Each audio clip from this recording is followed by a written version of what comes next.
ನರಸಿಂಹ ತನ್ನೂರಾಗಿರ್ತಕ್ಕಂತಹ ಶೃಂಗೇರಿಯಲ್ಲೇ ಉಳ್ಕೊಂಡು ಶೃಂಗೇರಿ ಮಠದ ಸದ್ವಿದ್ಯಾ ಸಂಜೀವಿನಿ ಶಾಲೆಗೆ ಸೇರಿ ಸಂಸ್ಕೃತ ತರ್ಕಶಾಸ್ತ್ರಗಳನ್ನು ಕಲಿತಾರೆ. ವೇದಾಂತಕ್ಕೆ ಸಿದ್ಧತೆಯಾಗಿ ತರ್ಕಶಾಸ್ತ್ರವನ್ನು ಕಲಿಬೇಕು. ಈ ತರ್ಕಶಾಸ್ತ್ರವನ್ನು ಆಗ ಆ ಶಾಲೆಯಲ್ಲಿ ಒಂದೊಂದು ಸಾರಿ ಸ್ವಾಮಿಗಳೇ ಪಾಠವನ್ನು ಬೋಧಿಸ್ತಾ ಇದ್ರಂತೆ. ಆಗ ಮಠದ ಸ್ವಾಮಿಗಳಾಗಿದ್ದಂಥವರು ಶ್ರೀ ಸಚ್ಚಿದಾನಂದ ಶಿವಾಭಿನವ ನರಸಿಂಹ ಭಾರತಿ ಸ್ವಾಮಿಗಳು. ಆಗ ಸ್ವಾಮಿಗಳೇ ಒಮ್ಮೊಮ್ಮೆ ಶಾಲೆಗೆ ಬರುವಂಥದ್ದು, ಶಾಲೆಗೆ ಬಂದು ವಿದ್ಯಾರ್ಥಿಗಳನ್ನು ಅಧ್ಯಾಪಕರ ಯೋಗಕ್ಷೇಮವನ್ನು ವಿಚಾರಿಸ್ಕೊಂಡು ಹೋಗುವಂತಹ ಕೆಲಸವನ್ನು ಮಾಡ್ತಾ ಇರ್ತಾರೆ. ಈ ಸಂದರ್ಭದಲ್ಲಿ ನರಸಿಂಹನ ವಿನಯವನ್ನು, ವಿಧೇಯತೆಯನ್ನು, ಅವರ ಶಾಂತ ಸ್ವಭಾವವನ್ನು ಗಮನಿಸಿರ್ತಾರೆ.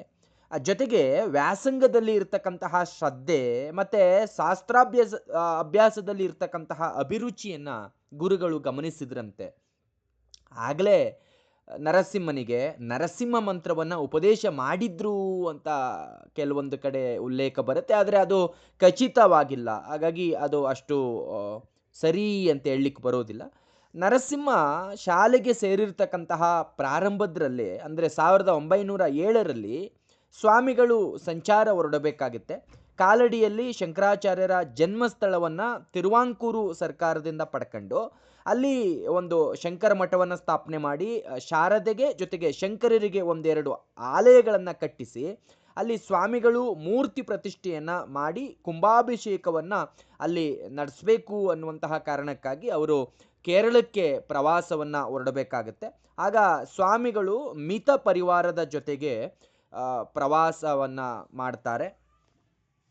ಸ್ವಾಮಿಗಳು ಸಂಚಾರದಲ್ಲಿದ್ದರೂ ಕೂಡ ಶೃಂಗೇರಿಯ ಪಾಠಶಾಲೆಯ ಬಗ್ಗೆ ಅಲ್ಲಿ ವಾರ್ಷಿಕ ಪರೀಕ್ಷೆಯ ಉತ್ತರ ಪತ್ರಿಕೆಗಳನ್ನು ಗುರುಗಳೇ ತರಿಸ್ಕೊಂಡು ನೋಡ್ತಾ ಇದ್ರಂತೆ. ಅದರಲ್ಲೂ ಕೂಡ ನರಸಿಂಹನ ಉತ್ತರ ಪತ್ರಿಕೆಗಳನ್ನು ನೋಡಿ ಬಹುವಾಗಿ ಮೆಚ್ಕೋತಾ ಇದ್ರಂತೆ.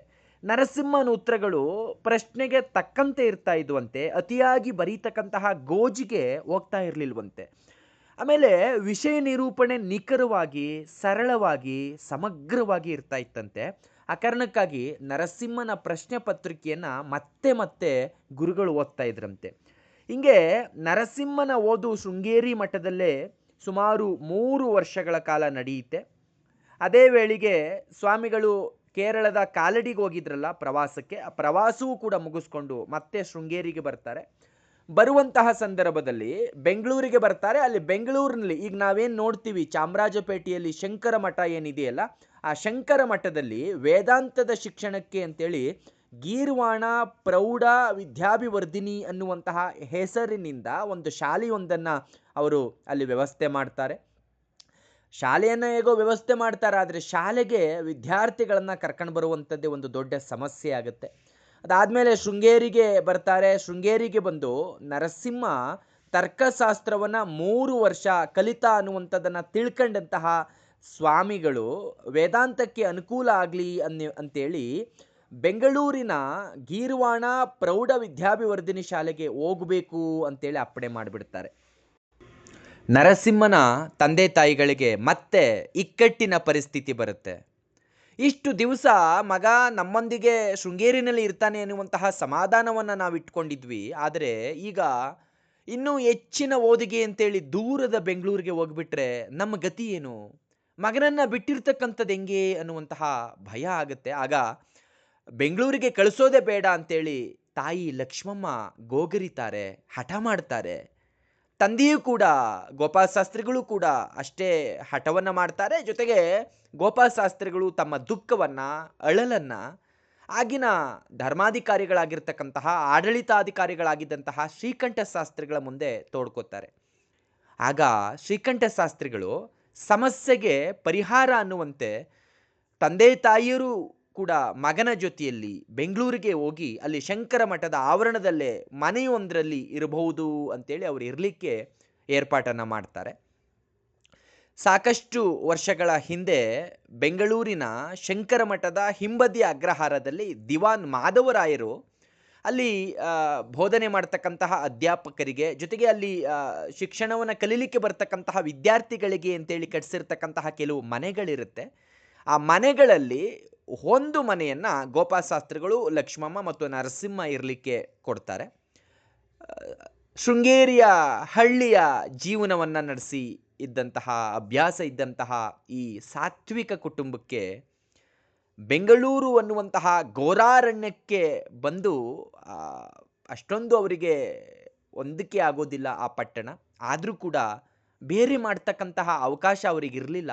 ಆ ಕಾರಣಕ್ಕಾಗಿ ಬೆಂಗಳೂರಿನ ಶಂಕರಪುರದ ಶಂಕರ ಮಠದ ಆವರಣದಲ್ಲೇ ಸಾತ್ವಿಕ ತಂದೆ ತಾಯಿಗಳು ಕಾಲವನ್ನು ಕಳೀತಾರೆ. ಸ್ವಾಮಿಗಳು ನರಸಿಂಹನನ್ನ ಶೃಂಗೇರಿಯಿಂದ ಬೆಂಗಳೂರಿಗೆ ಕಳಿಸುವಂತಹ ಸಂದರ್ಭದಲ್ಲಿ 3 ಸಂಸ್ಕೃತ ಶ್ಲೋಕಗಳನ್ನು ರಚಿಸಿ ಆಶೀರ್ವಾದವನ್ನು ಮಾಡಿದ್ರಂತೆ. ಸ್ವಾಮಿಗಳು ಒಂದು ದಿನ ಕಾಲಭೈರವನ ದೇವಾಲಯದಲ್ಲಿ ಇದ್ದಂತಹ ಸಂದರ್ಭದಲ್ಲಿ ನರಸಿಂಹ ಜೊತೆಗೆ ಅವರ 3 ಬ್ರಹ್ಮಚಾರಿಗಳು ಅಲ್ಲಿಗೆ ಬರ್ತಾರಂತೆ. ಆಗ ಸ್ವಾಮಿಗಳು ಈ 3 ಶ್ಲೋಕಗಳನ್ನು ಬರೆದು ಅದನ್ನು ಕೊಳ್ಳುವಂತೆ ಹೇಳ್ತಾರೆ. ಅದರ ಶ್ಲೋಕಗಳ ಕನ್ನಡ ಭಾವಾರ್ಥವನ್ನು ನಾವು ನೋಡೋದಾದರೆ, ಸಂಸಾರವೆಂಬ ನದಿಯನ್ನು ದಾಟುವ ಬಯಕೆ ನಿನಗಿದ್ದರೆ ಹಿತವನ್ನುಂಟು ಮಾಡುವ ಉಪನಿಷತ್ತಿನ ಉಪದೇಶಕ್ಕೆ ಹೊಂದಿಕೊಳ್ಳುವ ನನ್ನ ಮಾತನ್ನು ಕೇಳು.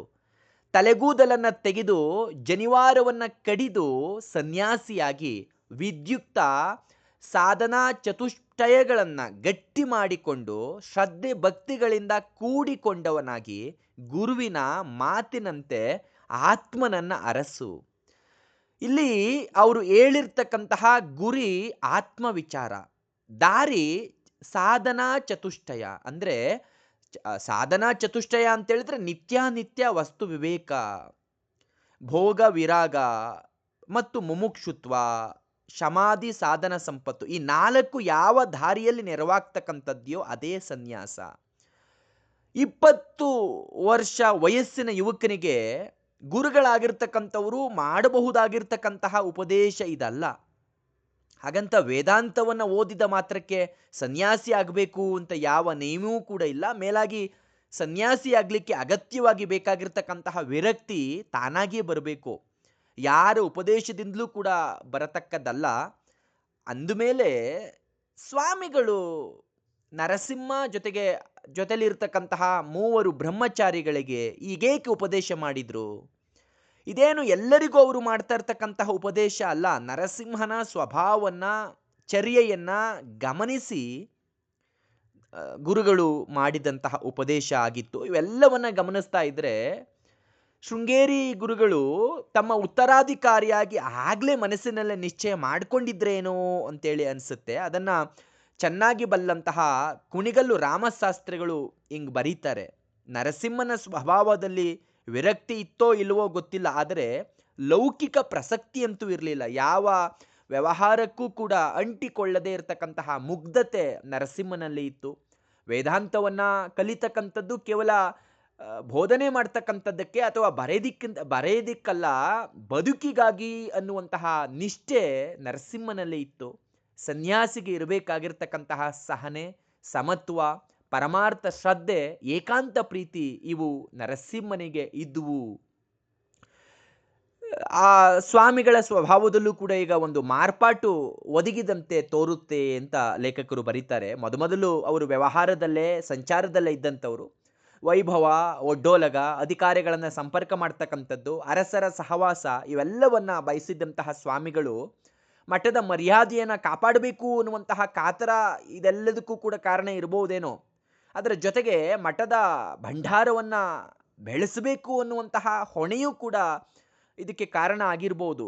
ಅದಕ್ಕಾಗಿ ಅವರನ್ನು ಜನ ರಾಜಯೋಗಿಗಳು ಅಂತ ಗುರುತಿಸ್ತಿದ್ರು. ಅಂದರೆ ರಜೋಗುಣದ ಅಂಶ ಅವರಲ್ಲಿ ಇಲ್ಲದೇ ಇರಲಿಲ್ಲ ಅಂತಿಲ್ಲ. ಆದರೆ ಕಡೆಯ ಬಾರಿ ಯಾವಾಗ ಕೇರಳಕ್ಕೆ ಕಾಲಡಿಗೆ ಹೋಗಿ ಅಲ್ಲಿ ಶಂಕರಾಚಾರ್ಯರ ಪ್ರತಿಮೆಯನ್ನು ಪ್ರತಿಷ್ಠೆ ಮಾಡಿ ಬಂದರೋ, ಅದಾದಮೇಲೆ ಶೃಂಗೇರಿಗೆ ಬಂದ ಮೇಲೆ ಅವರಲ್ಲಿ ವಿರಕ್ತಿ ದಿಟ್ಟವಾಗಿ ಮೂಡಿತ್ತಂತೆ. ವಿರಕ್ತಿ ಮೊದಲು ಇರಲಿಲ್ಲ ಅಂತಿಲ್ಲ. ಮಠಾಧಿಪತಿ ಆಗಿರ್ತಕ್ಕಂಥವರಿಗೆ ವಿರಕ್ತಿ ಸುಲಭ ಸಾಧ್ಯ ಅಲ್ಲ. ಅವರು 1898ಕ್ಕೆ ಮೊದಲೇ ತುಂಗಾ ನದಿಯ ಆಚೆ ದಡದ ಮೇಲೆ ಒಂದು ನಿರ್ಜನವಾಗಿರ್ತಕ್ಕಂತಹ ಕಾಡಿನ ನಡುವೆ ತಮ್ಮ ಗುರುಗಳ ಹೆಸರಲ್ಲಿ ನರಸಿಂಹವನವನ್ನು ಏರ್ಪಡಿಸಿ ಅಲ್ಲಿ ತಮ್ಮ ತಪಶ್ಚರ್ಯೆಯನ್ನು ನಿರಾತಂಕವಾಗಿ ನಡೆಸಬೇಕು ಅಂತೇಳಿ ನಿಶ್ಚಯ ಮಾಡ್ಕೊಂಡಿರ್ತಾರೆ. ಆದರೆ ಅದಕ್ಕೆ ಅವಕಾಶವೇ ಸಿಗೋದಿಲ್ಲ. ಮೈಸೂರಿನ ಮಹಾರಾಜರು ಬರ್ತಾರೆ, ಬ್ರಿಟಿಷ್ ರೆಸಿಡೆಂಟ್ ಬರ್ತಾರೆ, ತಿರುವಾಂಕಾರಿನ ಅಧಿಕಾರಿಗಳು ಬರ್ತಾರೆ, ಆಮೇಲೆ ಬರೋಡದ ಅರಸರುಗಳು ಯಾರನ್ನು ಕಳಿಸ್ತಾರೆ, ಆಮೇಲೆ ಚಾತುರ್ಮಾಸ ಮಧ್ಯದಲ್ಲಿ ಬರುತ್ತೆ. ಮಧ್ಯದಲ್ಲಿ ಇವೆಲ್ಲದರ ಮಧ್ಯದಲ್ಲಿ ನರಸಿಂಹವನದಲ್ಲಿ ಅವರು ಏಕಾಂತವಾಸವನ್ನು ಮಾಡಲಿಕ್ಕೆ ಬರೋದೇ ಇಲ್ಲ. ಆಮೇಲೆ ಕಾಲಡಿಗೆ ಹೋಗಬೇಕು ಅನ್ನುವಂತಹ ಕರೆ ಬರುತ್ತೆ. ಆಮೇಲೆ ಸಂಚಾರ ಹೊರಡ್ತಾರೆ. ಅಲ್ಲಿ ಆಲಯ ಪ್ರತಿಷ್ಠೆ ಕುಂಭಾಭಿಷೇಕವನ್ನು ಮಾಡ್ತಾರೆ. ಅದಾದಮೇಲೆ ಬೆಂಗಳೂರಿಗೆ ಬರ್ತಾರೆ. ಶಂಕರಪುರದಲ್ಲಿ ಅಲ್ಲಿ ವಿದ್ಯಾಭ್ಯಾಸಕ್ಕೆ ಅಂತೇಳಿ ಅಲ್ಲಿ ಶಿಕ್ಷಣಕ್ಕೆ ಒಂದು ಶಾಲೆಯನ್ನು ತೆರೀತಾರೆ. ಇವೆಲ್ಲ ಆದಮೇಲೆ ಅವರಿಗೆ ವಿಶ್ರಾಂತಿಗೆ ಅಂತೇಳಿ ಅವರಿಗೆ ನರಸಿಂಹವನದಲ್ಲಿ ಸಮಯವೇ ಸಿಗೋದಿಲ್ಲ. ಅದಾದಮೇಲೆ ಬಂದಂತಹ ಚಂದ್ರಶೇಖರ ಭಾರತಿ ಸ್ವಾಮಿಗಳು ಹೆಚ್ಚು ಕಾಲವನ್ನು ನರಸಿಂಹವನದಲ್ಲಿಯ ಏಕಾಂತವಾಸವನ್ನೇ ಗಟ್ಟಿಯಾಗಿ ಹಿಡ್ಕೊಂಡ್ರು ಅಂದರೆ ತಪ್ಪಾಗಲಿಕ್ಕಿಲ್ಲ. ಕಾಲಡಿಯಿಂದ ಬಂದ ಮೇಲೆ ಸ್ವಾಮಿಗಳ ಆರೋಗ್ಯವೂ ಕೂಡ ಕೆಡುತ್ತೆ, ಮನಸ್ಸಿಗೂ ಕೂಡ ಬೇಸರ ಆಗುತ್ತೆ. ಎಡೆಬಿಡದ ಲೋಕ ವ್ಯವಹಾರದಿಂದ ತುಂಬ ಬಳಲಿರ್ತಾರೆ. ಆವಾಗ ಸ್ವಾಮಿಗಳಿಗೆ ಕೇವಲ 53 ವರ್ಷ ಆಗಿರುತ್ತಷ್ಟೆಯ. ಆಗ ಶೃಂಗೇರಿಯನ್ನು ಬಿಟ್ಟು ಬೇರೆ ಕಡೆಗೆ ಹೋಗುವಂತಹ ಯೋಚನೆಯನ್ನು ಮಾಡದೆ ನದಿಯ ಆಚೆ ಇರತಕ್ಕಂತಹ ನರಸಿಂಹವನದಲ್ಲೇ ಹೆಚ್ಚು ಕಾಲವನ್ನು ಕಳೀತಾ ಇರ್ತಾರೆ. ಈ ಮಾರ್ಪಾಟು ಶೃಂಗೇರಿಗೆ ಹಿಂದಿರುಗಿದ ಪ್ರಾರಂಭದಲ್ಲೇ ಕಾಣಿಸ್ಕೊಳ್ಳುತ್ತೆ. ಎಲ್ಲಿಂದ ಕೇರಳದಿಂದ ಬಂದ್ರಲ್ಲ, ಆಗಿಂದ ಹೆಚ್ಚು ಕಾಲ ನರಸಿಂಹವನದಲ್ಲೇ ಇರ್ತಾರೆ.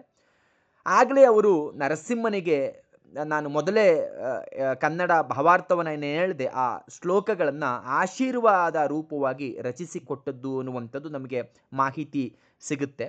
ಈ ವಿಚಾರವಾಗಿ ಇನ್ನೊಂದು ನಿದರ್ಶನವನ್ನು ನಾವು ನೋಡೋದಾದರೆ, ಶೃಂಗೇರಿ ಪಾಠಶಾಲೆಯಲ್ಲಿ ಮುಖ್ಯ ಶಿಕ್ಷಕರಾಗಿದ್ದಂತಹ ಸುಂದರ ಶ್ರೌತಿಗಳು ತಮ್ಮ ಮಗಳಿಗೆ ನರಸಿಂಹನನ್ನು ತಂದುಕೊಳ್ಬೇಕು ಅಂತೇಳಿ ಯೋಚನೆಯನ್ನು ಮಾಡಿ ನರಸಿಂಹನ ತಂದೆ ಗೋಪಾಲಶಾಸ್ತ್ರಿಗಳು, ತಾಯಿ ಲಕ್ಷ್ಮಮ್ಮ ಅವರ ಜೊತೆಗೆ ಈ ವಿಚಾರವನ್ನು ಪ್ರಸ್ತಾಪವನ್ನು ಮಾಡ್ತಾರೆ.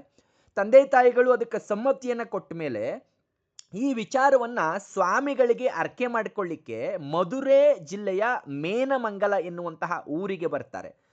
ಆಗ ಸ್ವಾಮಿಗಳು ಸಂಚಾರ ಕ್ರಮದಲ್ಲಿ ಇದ್ರಂತೆ, ಶಿವಾಭಿನವ ನರಸಿಂಹ ಸ್ವಾಮಿಗಳು. ಆಗ ಅಲ್ಲಿಗೆ ಬರ್ತಾರೆ. ಅಲ್ಲಿಗೆ ಬಂದು ಹುಡುಗಿಯ ತಂದೆ ಸ್ವಾಮಿಗಳಲ್ಲಿ ಈ ವಿಚಾರವನ್ನು ಪ್ರಸ್ತಾಪ ಮಾಡಿದಾಗ ಸ್ವಾಮಿಗಳು ಹೇಳ್ತಾರೆ, ನಿಮ್ಮ ಮಗಳಿಗೆ ನರಸಿಂಹ ಬೇಡ, ಅವನ ದಾರಿ ಬೇರೆ, ಬೇರೆ ಹುಡುಗನನ್ನು ನೋಡು ಅಂತೇಳಿ ಹೇಳ್ಬಿಟ್ರಂತೆ. ಅಂದರೆ ನರಸಿಂಹನ ಮುಂದಿನ ದಾರಿಯನ್ನು ಸ್ವಾಮಿಗಳು ಆಗಲೇ ನಿರ್ಧಾರ ಮಾಡಿದ್ರು ಅಂತ ಈ ಪ್ರಸಂಗದಿಂದ ನಮಗೆ ಸೂಚಿಸುತ್ತೆ. ಈ ಪ್ರಸಂಗ ನಮಗೆ ಸೂಚಿಸುತ್ತೆ, ನಮಗೆ ಗೊತ್ತಾಗುತ್ತೆ ಅನ್ನುವಂಥದ್ದು.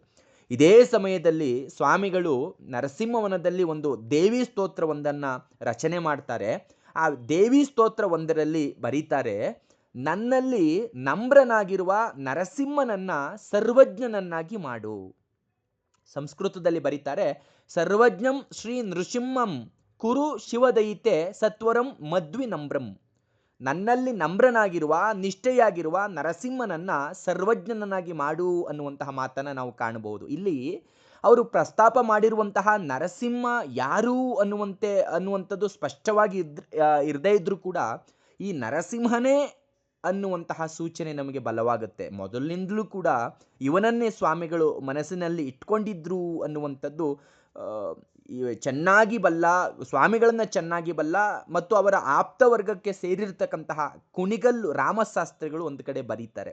ಹಂಗಾಗಿ ನರಸಿಂಹನಿಗೆ ಸನ್ಯಾಸವೇ ಉಚಿತವಾಗಿರ್ತಕ್ಕಂತಹ ದಾರಿ ಅನ್ನುವಂಥದ್ದು ಗುರುಗಳ ಇಚ್ಛೆಯಾಗಿತ್ತು ಅನ್ನುವಂಥದ್ದು. ಆ ಕಾರಣಕ್ಕಾಗಿ ಇವೆಲ್ಲವನ್ನ ಗ್ರಹಿಸಿದರೆ ನರಸಿಂಹ ಮುಂದೆ ಸನ್ಯಾಸಿ ಆಗಲೇಬೇಕು ಅಂತ ಗುರುಗಳು ನಿರ್ಧಾರ ಮಾಡಿದ್ರು ಅನ್ನುವಂಥದ್ದು ನಮಗೆ ತಿಳಿಯುತ್ತೆ.